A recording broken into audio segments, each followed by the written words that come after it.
Autumn. It's that time of year where the days get shorter, the nights get longer, and we have more time to think.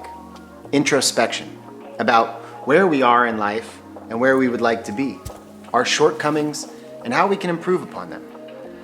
What's up, everybody? I'm Alex, aka Alex the Vagabond, and in this video, I'm gonna share with you my 12 favorite books for personal growth. The human desire for personal growth is as old as time. Since the days of ancient Greece, when philosophers pondered ways to improve oneself through self-reflection, directed focus, and concerted action, our ability to think critically about the past, make direct changes in the present, and work towards an imagined better future sets us apart from all other life forms on Earth.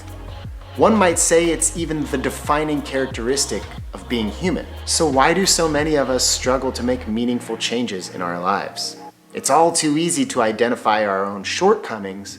Why is it so challenging to make the changes that will help us reach our true potential? In this video, I'll do my best to share some of my favorite books which have helped me along my journey to reaching my true potential. Am I there yet? Of course not. None of us are perfect and we're all works in progress, but this list of these books has helped me immensely to define my path in life, help me find my purpose, and more importantly, keep me motivated working towards a better version of myself every single day. So before we get started, I'd like to leave a polite reminder.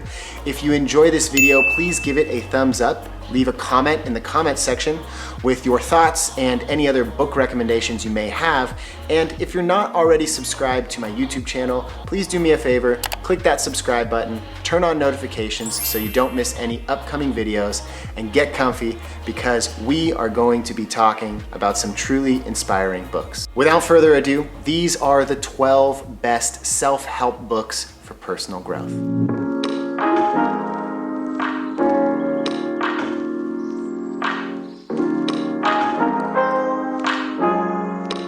All right, ladies and gentlemen, let's get started. The first book in this list it's one of my all-time favorites. I am a student of history and cultural anthropology, and I've always been fascinated with prominent historical figures. This book does a really great job of bringing them to light in a whole new, much more personal, much more intriguing way.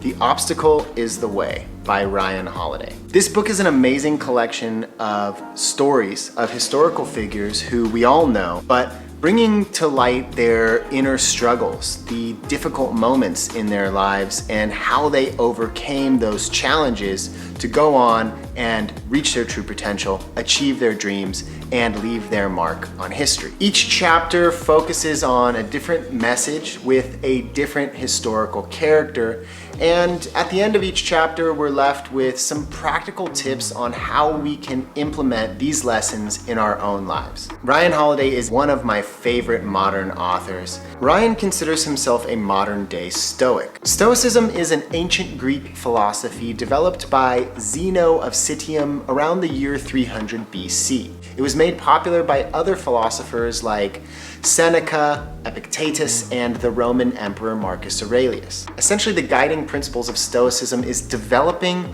and using self-control and emotional mental fortitude to overcome destructive impulses and urges, building constructive habits to combat our destructive ones, and using logic to overcome emotion. For those of us who are working on becoming better versions of ourselves, these guiding principles are extremely useful. And that is why I love this book, The Obstacle is the Way, because it blends history with guiding philosophical principles and practical steps to begin implementing in your own life. I've read this book multiple times and I come back to it every year or so just to kind of check in, see where I'm at, and feel inspired again by some of these incredible stories. It's a modern classic, so if you haven't read it yet, I highly recommend picking up a copy of The Obstacle is the Way. Commonly referred to as the toughest man alive,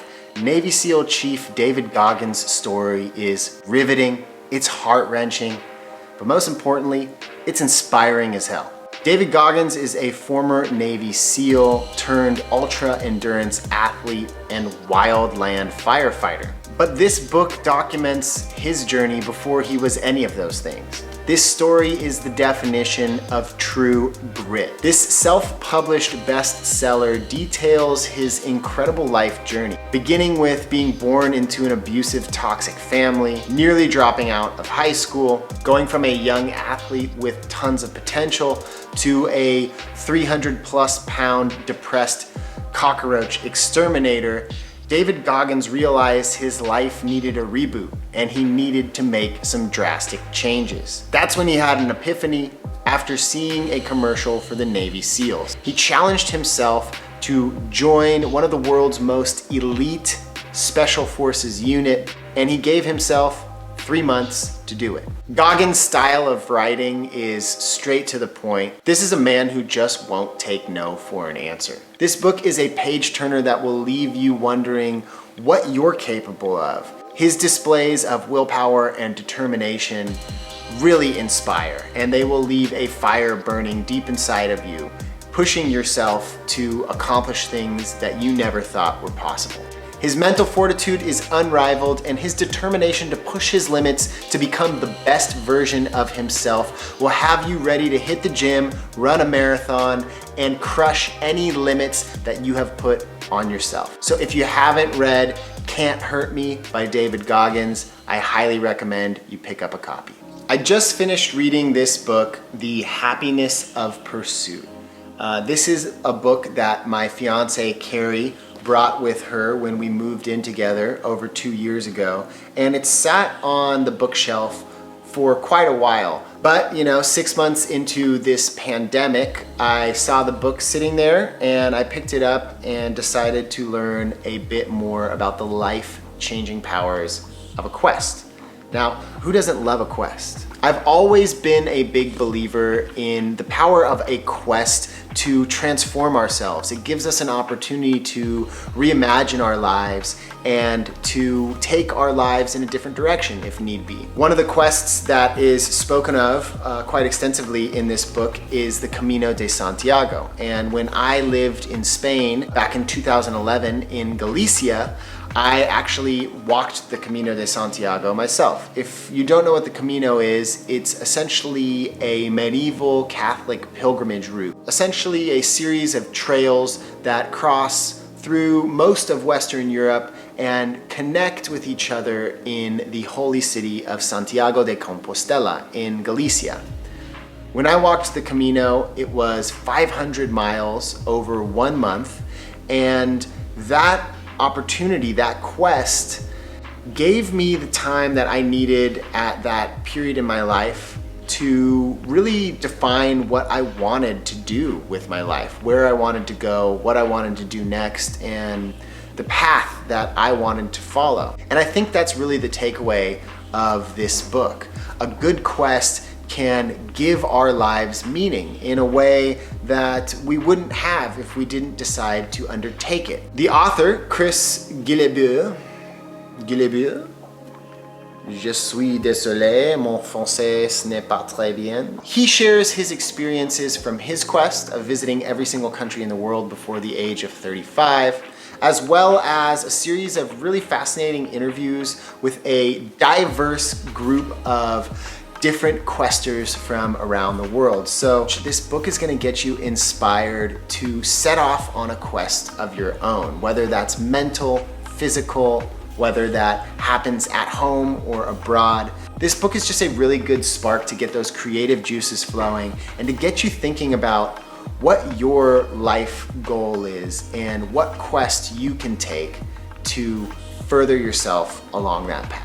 So if you're in need of a good quest, if you're in need of some inspiration, this is a great book for you. The next book that I'm gonna recommend is called The 10X Rule by Grant Cardone. So I actually didn't read this book, I listened to it on Audible during my daily morning workouts outside. And in it, the author, Grant Cardone, enthusiastically documents his journey building a 7-figure business from scratch, from the ground up, all the while using the techniques and tips that he crafted, which he calls the 10x rule. The 10x rule essentially means that whatever the bare minimum is, whatever your competition is doing, you need to do 10 times that in order to succeed. It may sound daunting and it may sound difficult, but in Grant's opinion, that is what is necessary to succeed in this highly competitive world where businesses vie for limited attention from potential customers.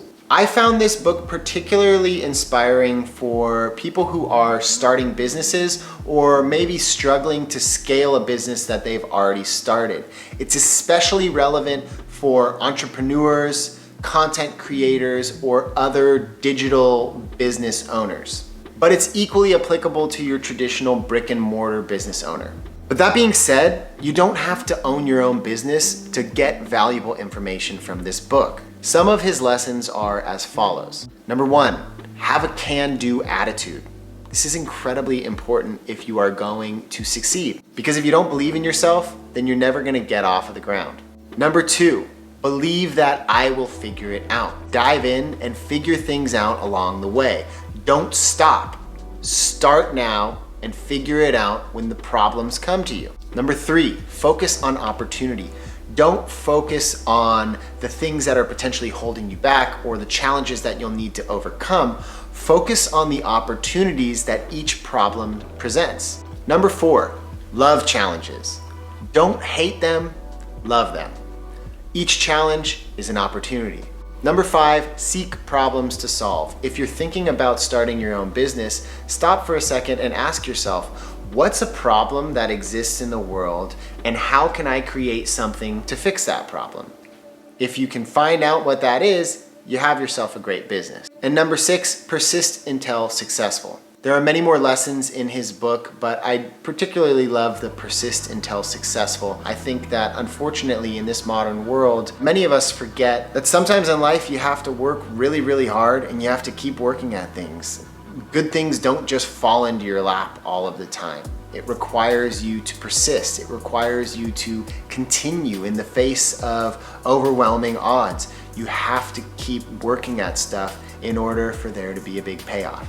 Now, there are many more lessons in this book, but the takeaway from it is whatever you're doing, you gotta do it 10 times harder, 10 times smarter, 10 times better. If you do that, you're gonna leave your competition in the dust. And even if you fail to reach that 10x level, you'll still be miles ahead of where you would have been if you only set your goal for 1x. As many of us know, it's hard to get to the top of your game, and it's even harder to keep it up.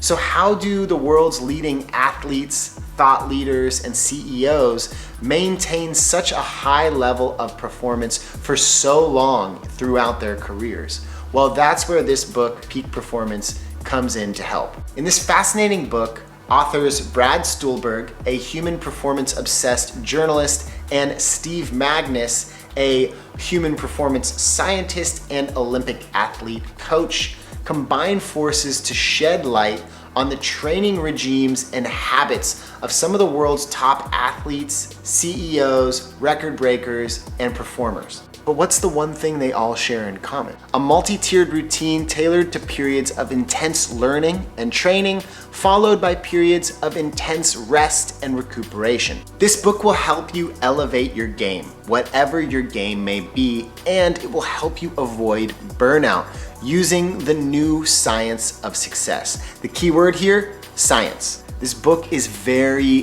detail-oriented and research-oriented, but it's not boring by any means. It utilizes cutting-edge scientific research on productivity, mental health, and performance enhancement to prime the body and the mind for sustained performance at the utmost level. For me, Peak Performance was a super useful playbook that helped me increase my output and maintain high productivity, all the while avoiding the common and dreaded situation of creative burnout. In a nutshell, it dives deep into the power of taking breaks, getting adequate sleep, meditating, and the life-changing power of exercise. as well as practical tips to incorporate these habits into a healthy life routine that will help you make the most of your time on Earth. If you want to improve yourself, both your body and your mind, and stay performing at your best, then this is the book for you. The famous Greek philosopher Aristotle is credited with saying,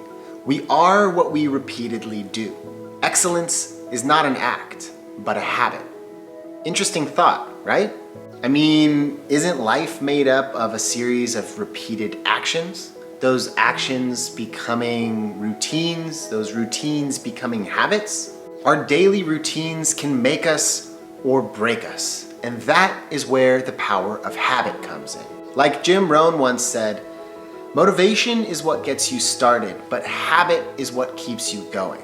If that's the case, then crafting positive, beneficial, healthy habits is the key to long-term happiness and success. And luckily, habits, while difficult to break, are not set in stone. Indeed, in the book The Power of Habit, author Charles Duhigg says, "And once you realize that habits can change, you have the freedom and the responsibility to remake them."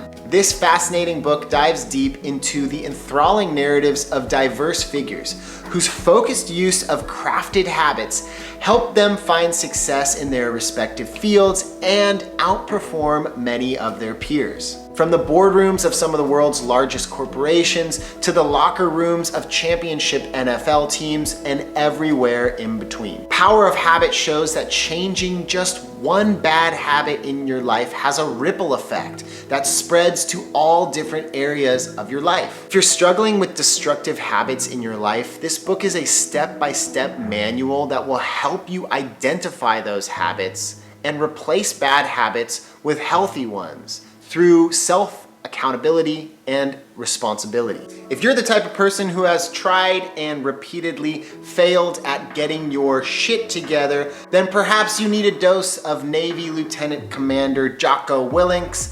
no-nonsense medicine. In his own words, don't expect to be motivated to get out there every day and make things happen.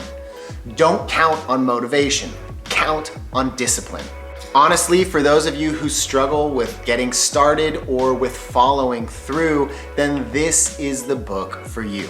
Part battlefield memoir, part self-help manual, Discipline Equals Freedom is just the proverbial slap in the face you need to get out there and get things accomplished. He challenges you to question yourself every day. Who am I? What have I learned? What have I created? What forward progress have I made? Who have I helped today? What am I doing to improve myself today? To get better, faster, stronger, healthier, smarter. This book is definitely written with a male reader in mind. It is a little bit strong and a little intense at times, but it's kind of like boot camp in book form. And for many of us, that's just what we need. So if you're ready to stop making excuses, step up to the challenge, and give it your everything and more, then this is the book for you. But if you're looking for an easy way out, well, just listen to what Jocko has to say. There is no easy way. There is only hard work, late nights, early mornings, practice, repetition, study, rehearsal, blood, sweat, toil, frustration, discipline. So if you want to get to work, that's the book for you. Sometimes it's not about what we need to say yes to, but the opposite. Part of the journey of self-growth is knowing when and how to say no without burning bridges or pissing people off. Sometimes in life we find ourselves in situations where we are uncomfortable, unsure, or unwilling to do what someone has asked of us. These type of situations are extremely common, yet many of us struggle with saying no. That's where The Art of Saying No by Damon Zahariadis comes in. Because there's a way to decline requests and invitations with poise, confidence, and ease. For those of you out there who are people pleasers at the expense of your own well-being or wishes, this book will help you identify the 11 reasons we tend to say yes and arm you with 10 ways that you can politely decline without burning bridges or losing face. I found this book really useful in helping me set up clear personal and professional boundaries that assisted me in reclaiming my most important asset, my time. These boundaries allowed me to dedicate more time to pursuing my own goals instead of wasting time involved in things that I did not want to be involved in, but would have previously felt obliged to have said yes to. You can say no without destroying relationships or hindering your career. There's an art to it, and this book will help you become an artist. Most of us dream about working for a few hours a week while still being wildly successful and having more free time to dedicate to pursuing our passions. Sounds like a pipe dream, but is it? Enter Tim Ferriss, life hacker, serial entrepreneur, and one of the world's top podcasters. In his critically acclaimed book, The 4-Hour Workweek, he details all of the steps that he's used to essentially outsource all of the time-consuming but not all that important tasks in his life, which has allowed him to pursue his passions, to create new businesses, and to essentially live to his highest standard. This book is a highly focused blueprint for living more and working less. It details many different success stories of his listeners who've used his techniques to dramatically reduce their workloads while continuing to scale their businesses. This book is kind of like the manifesto for the new generation of location-independent digital entrepreneurs. That being said, you don't have to be a self-employed internet phenom to glean some useful tips from this book. I read this book way back in 2014, and I've been using many of the techniques that Tim Ferriss mentions in it to reduce digital clutter, unnecessary back and forth in the workplace, and to reclaim my time. This book has proven to be evergreen, and it's probably more valuable now than ever with the new work-at-home normal of the coronavirus pandemic. It has some solid tips on how to batch activities and how to set up boundaries within your work and your personal life to allow for more productive time being used in smaller periods of time to create more free time, if that makes any sense. One of the more poignant takeaways of the book is that you shouldn't strive to have huge amounts of money. Instead, you should figure out which experiences you want in life and work backwards from there to figure out how much money you'll need in order to achieve those experiences. Essentially, experiences over possessions, which I'm a big believer in. Part of my personal growth journey has been focused on health, wellness, and longevity. Ever since I visited the Japanese islands of Okinawa while filming my TV show Basic vs. Baller, I've been fascinated with their history, culture, cuisine, and lifestyle. Okinawa is what's known as a blue zone, an area of the world where larger percentages of the population reach over 100 years. Some of the longest living people in the world live in certain villages in Okinawa. In their fascinating and easily digestible book, Ikigai, researchers Hector Garcia and Francesc Miralles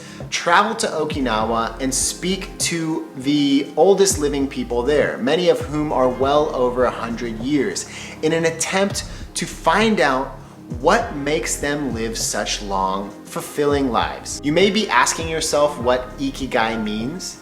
It loosely translates to a reason for living. And the villagers in the world's longest living village say that finding your Ikigai is the key to a long and fulfilling life. The book explains that it's all about finding where passion, vocation, mission, and profession all intersect. That is Ikigai. When that happens, you've unlocked the secret to a long and happy life. I found this little book easy to read and difficult to put down. It's filled with really interesting case studies of long living people from around the world who share why they think they've stuck around longer than most of us. The recurring theme, a meaning in life.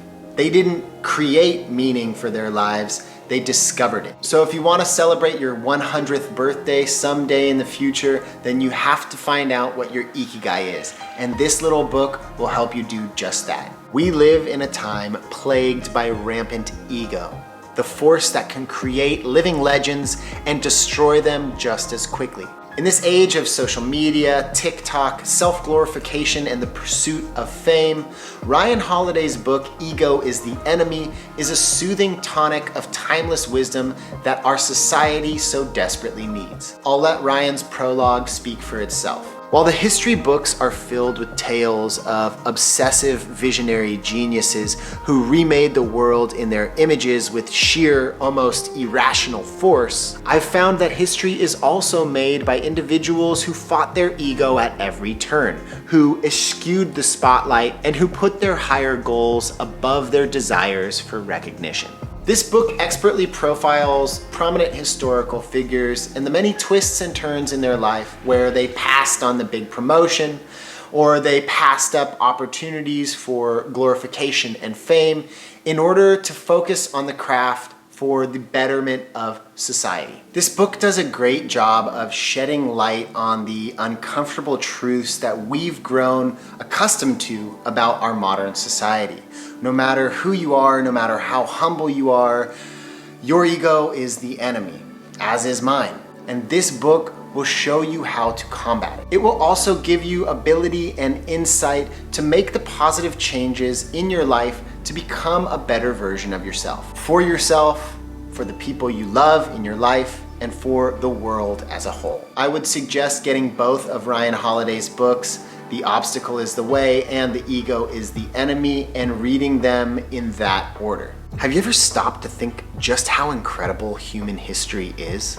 Our species has spread out from Africa to every corner of the world, along the way crossing towering mountain ranges, blisteringly hot deserts, and thousands of miles of open ocean, all without any modern technology. How did we do it? How did they survive? The answers are unbelievable. Have you ever heard the phrase, "What doesn't kill us makes us stronger"? Well, in the New York Times best-selling book, What Doesn't Kill Us, investigative journalist and anthropologist Scott Carney throws himself down the rabbit hole of evolutionary biology to find out exactly what our minds and bodies are truly capable of. The incredible endurance feats of our ancestors are recreated with this question in mind. Can we regain some of our lost evolutionary strength by recreating the harsh environmental conditions that our ancestors survived? By speaking to top athletes, scientists, and wellness living legend Wim Hof, Carney goes on a mission to show what his body and mind are truly capable of. But how does he put all the information he's learned to the test? Well, a record-bending attempt to summit Mount Kilimanjaro in less than 28 hours, wearing nothing but a pair of shorts and running shoes. Trust me, I climbed Mount Kilimanjaro last year. It took me 9 days to get up and back down. It was an incredibly challenging feat, and I cannot imagine trying to make it up there in less than 28 hours. But if you want to find out whether or not he makes it to the summit, then you're just gonna have to read the book. I've spoken a lot in this video about the importance of pushing our limits, setting and achieving goals, and learning from the trials and tribulations of important historical figures. But a key element for self-growth that I haven't spoken about yet is acceptance and gratitude. The healing power of understanding that you are here now and you can be happy here and now. And there's no better example of happiness and well-being than Denmark, the country that consistently ranks as the happiest in the world. But why are Danes so happy? And what makes Denmark such a happy place? The weather is honestly not that great. It's cold, windy, and it rains a lot. But there's something about Danish culture that makes the Danes the happiest in the world. What is it? The secret lies in the concept of hygge, or the Danish philosophy of comfort, well-being, and togetherness. The little book of Hygge is a beautifully written and illustrated guide to the good life, written by Mike Viking, the CEO of the Happiness Research Institute in Copenhagen. I've had the pleasure of visiting Denmark and its capital city, Copenhagen, twice in my life, and there's something about it. It's just so beautiful, calm, and inviting. According to the author, hygge is all about creating an atmosphere of well-being at home. surrounding ourselves with people we love, and making our homes as cozy and welcoming as possible. I read this book recently and it really resonated with me because my fiance, Carrie Rad, who I've lived with for 2 years now, is kind of like Hygge embodied. She was not aware of this concept before and I wasn't either, but the things that Carrie does around the house just make it so cozy, so warm, so inviting. And that in itself has really done wonders to increase my baseline of happiness. I didn't even know why, but there's just something about creating this atmosphere of well-being at home that really helps make you feel happier. And if you're happier, the world is a brighter place. And if you're happier, it's easier to feel motivated and inspired to continue to follow your path and to push your limits. The ideas of Hygge are not radical. In fact, they're quite straightforward. Turn the lights down low, light a couple of candles, cook something savory and delicious. The longer it takes to cook, the better. While you're at it, bake something sweet. Sit down, read a good book. Spend quality time with the people you love. Live life today and enjoy the present moment. In a world where we constantly fixate on tomorrow and the next best thing, Hygge is a refreshing reminder to take it easy on yourself and to enjoy life in the present moment. So if you want to unlock the secret to Danish happiness, then you can start here with the little book of Hygge. All right, ladies and gentlemen, well, there you have it. Those are my 12 favorite books for personal growth. I hope you enjoyed my recommendations. If you have any recommendations of your own, any books that you found really useful or inspiring, then feel free to share those down in the comment section. If you enjoyed this video, please give it a big thumbs up. That really helps me out. And if you haven't subscribed to my channel yet, then please make sure you are subscribed with notifications enabled. Click on that little bell so you do not miss out on any upcoming videos. All right, one last parting word. I really just want to reiterate that while we're all on this journey of personal growth and we all want to become better versions of ourselves, we are all worthy no matter where we are on this journey, no matter where you are on your path. You are worthy of love, respect, and I just want to remind you that. So yeah, I hope you enjoyed this video and best of luck on your journey. Remember, take it one day at a time. Do something every single day to help get you where you want to be. All right, everyone. Well, I will see you in the next video. Much love. Peace.